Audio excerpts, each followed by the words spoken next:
What's going on, guys? Okay, it's Rich Lux. I'm here with... Ready, boss. All right, and he's currently getting ready because we're going to a pageant. Pageant. And we wanted to talk about Kylie Jenner because this is making its rounds all over social media. Everyone's talking about the fact that Kylie Jenner was crying on Kim and the Kardashians because people are I'm like so numb to people talking about my looks at this point, and I just want to know why on the internet no one says anything or think that it's okay. Well, I think that's a general thing with our family. We're dehumanized. Like, they don't think that there's any rules with us. Whereas, like, if you talked the same way you do about us, about any other woman, people would come to their defense all day long. But for some reason with us, it's like they don't think we have any feelings. I went on a journey the last year, dissolving like half my lip filler. I hate even having this conversation over and over and over again because it feels like it's a waste of my breath, because I think with me, it's just never gonna change, but it's just been...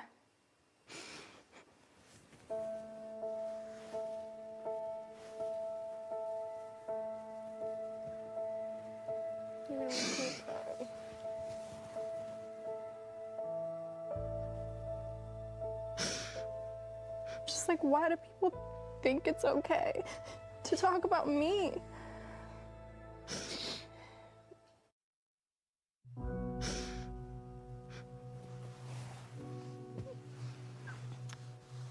It's like therapy. You know, when you're in therapy and you start talking about something. Like, I've never cried about this before, but I guess it does affect me. It's okay. It would affect anyone. And then I see I'll see some comments, and it's like, or some people be like, this is really mean, and defend me. Like, why are we talking about her looks? It's 2024. And then I'll see other comments like, because she did it to herself. She up her face. She has so much surgery. And I'm like, even if I did get so much surgery and I have this and I got all these things, I still don't think it's okay to talk about someone's looks. I agree. People have been talking about my looks since I was 12, 13. Before I even got lip filler, people talk about my looks. So it's like, and it's just so hurtful. I look old. I see it under every post. I'm not even just saying this. You've never... Now, you can see it this way. A billionaire is crying because people are making fun of her online. Or you can see it as like, you know, it's not right. People are saying about her, even though she's a billionaire. So there's a lot of people talking about this on social media. And before I go any further about it, I just want to show you what one person had to say, and then we'll come back and we'll talk about it. So grab a snack, come on back. Here we go. There's a clip from the Kardashians going viral right now where Kylie Jenner is crying over why people feel it's appropriate to cyberbully her appearance. And Kendall empathizes with her and says, I don't know why people feel like they can be mean to us and it's exempt from being mean to any other woman on the internet. And there are two core ideas that I want to hit on here. The first is that this is a family that literally commodified their bodies, monetized their appearances, and turned them into a business. And to be so clear, I'm not overstating how Kylie Jenner monetized her appearance, because it's Kylie's lip kit that got her to this Forbes cover that claimed that at 21, she's said to be the youngest ever self-made billionaire. Now, her net worth in 2024 is closer to $700 million. Kim is the only member of the family who's at $1.7 billion. But here's the thing, culturally, we review products and services. And the fact is that this family made a business decision to turn themselves, their image, and their bodies into products and services to monetize. So when they're saying, why are we treated differently than any other woman on the internet? It's because it goes beyond sort of the celebrity saying, okay, I chose to be in the public eye, but I don't want to be followed around by paparazzi, which I think we can extend grace to, because we can understand that there should be a wall between public and private. But part of why the Kardashians have so much money, fame, opportunity, followers is because all of the moves that they've made broke down that wall between public and private. Not only did they literally invite people into their homes, but they have specifically made choices in one business venture after the next to fully integrate, again, not just their lives, but their appearance. What they monetize is based on their appearance.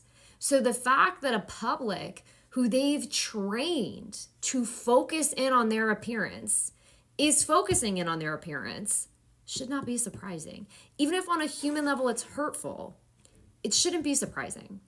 And that brings me to my second point when Kendall asks the question of why do you think it's okay to comment on us and comment on our bodies is that the premise of social media is two-way communication. And here's what I mean. Let's say it's 20 years ago, you're Kylie Jenner, this photo comes out, it's unflattering, there's unflattering commentary. And so you make a decision with your publicist that you are going to have like a tell-all interview on national television where you talk about how hurtful it was, you cry, and you change public sentiment. So whether that's on a morning show, whether that's on Oprah, whether that's on 60 Minutes, whether that's in a documentary style, right? You do this interview, you change the narrative, and maybe there's someone in the press who writes a follow-up piece, sort of fact-checking actually how you monetized your appearance and centered your entire community around talking about your appearance, right? Maybe that appears in like a weekend edition of a newspaper or in a magazine or an online blog.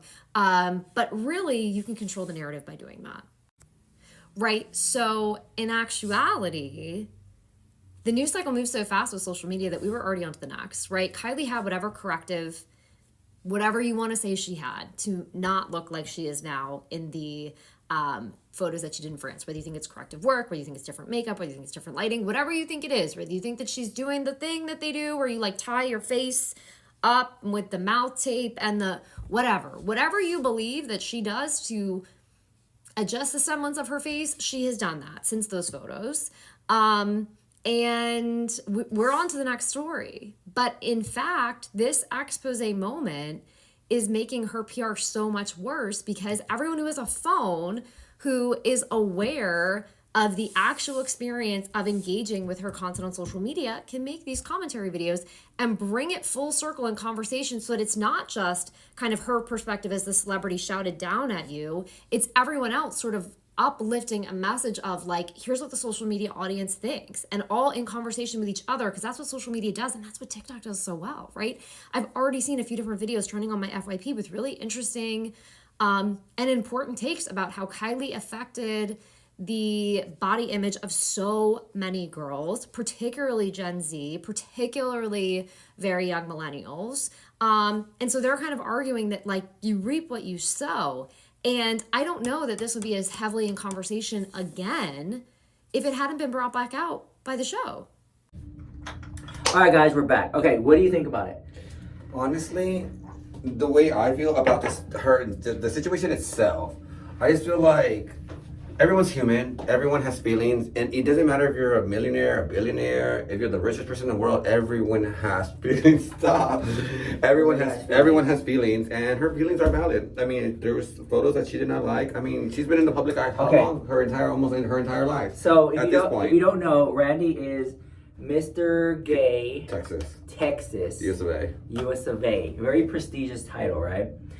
And I feel like because now you're in the public eye, people are going to scrutinize you like, oh, can't believe he wore that for presentation. He wore this for judging. Isn't it like that in the pageant world? It really is, and that's why I can relate to her, just because like no matter what we wear, what we do, if they catch you in the wrong lighting, people are going to talk about it. There's been multiple times that people bash me and say, oh my gosh, did you see what he was wearing? Oh my gosh, is he wearing that again? If I repeat an outfit and I go on a show and do something, people are going to talk about it, and they're going to bash me and say, oh my gosh, you're wearing that again? And the worst part is people feel like they can give you their honest opinion without you even having to ask for it. Like, I don't ask for your opinions in my inbox, but there you are. So I can relate to her, and I feel bad that she feels that way. I mean, again, at the end of the day, she's a young girl, and young girls have feelings. To me, it comes with the gig.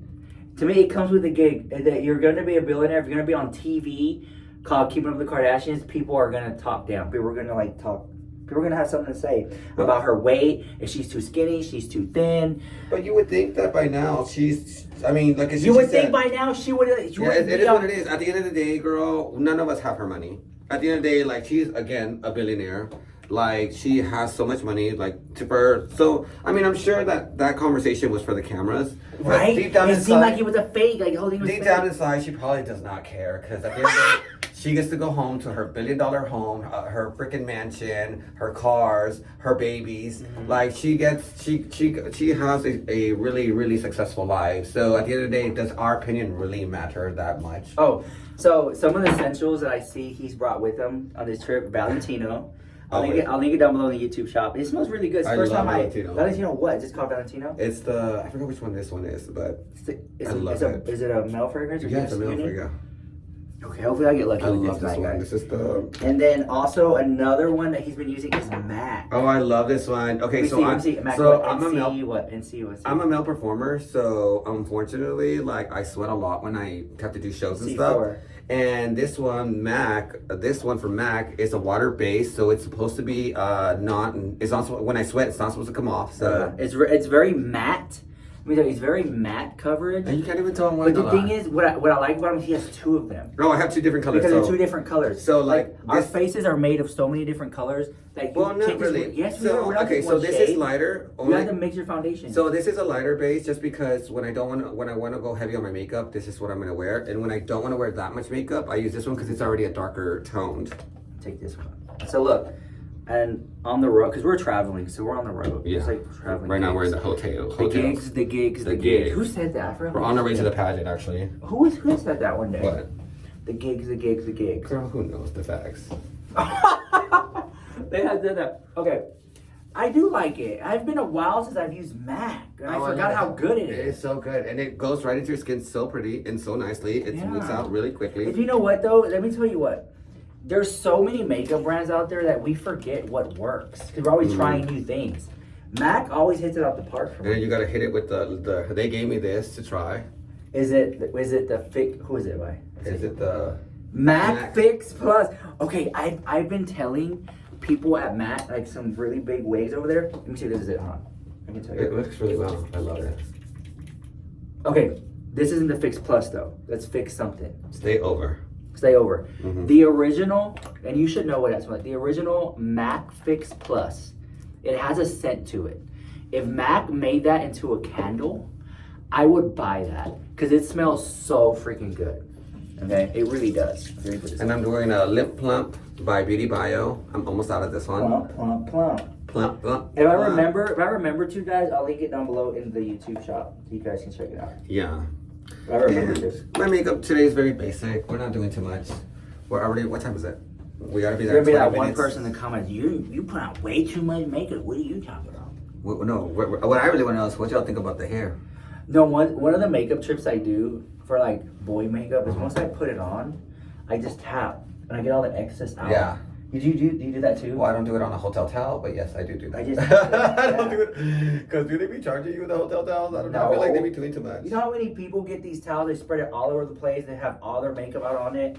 No.